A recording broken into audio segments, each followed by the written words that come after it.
2 jours maintenant que le Dash répète ses largages d'eau et de retardateurs sur les incendies qui ravagent la forêt du Maïdo. Soutenus par 5 hélicoptères, les appuis aériens permettent aux pompiers de fixer le feu sur la zone sud du Maïdo. Des interventions rendues possibles en partie grâce aux accès mobiles et aux points d'eau disponibles. Depuis 2011, les premiers grands feux qu'il y a eu de ces dernières années, on a réalisé des équipements, notamment des retenues d'eau, qui peut-être ne sont pas suffisantes, mais il y a eu des retenues d'eau. Il y a eu aussi des réalisations de pare-feu à l'intérieur de la zone de forêt pour permettre au personnel de circuler dans les meilleures conditions qu'auparavant. 90 pompiers sont mobilisés en permanence sur ces feux appuyés par 18 engins incendie.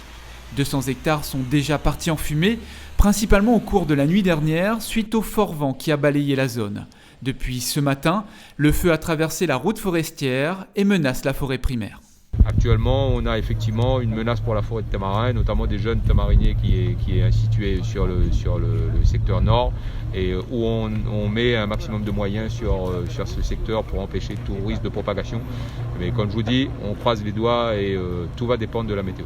Pour prévenir la reprise des feux et protéger la forêt de tamarin, les zones est et nord sont arrosées constamment par les pompiers.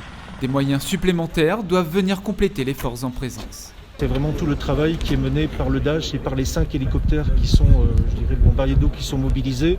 Il y en a 3 de plus qui vont rejoindre la flotte opérationnelle actuelle.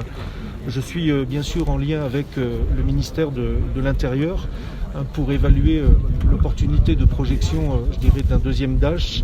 Nous évaluons aussi l'opportunité de projeter du retardant depuis la métropole.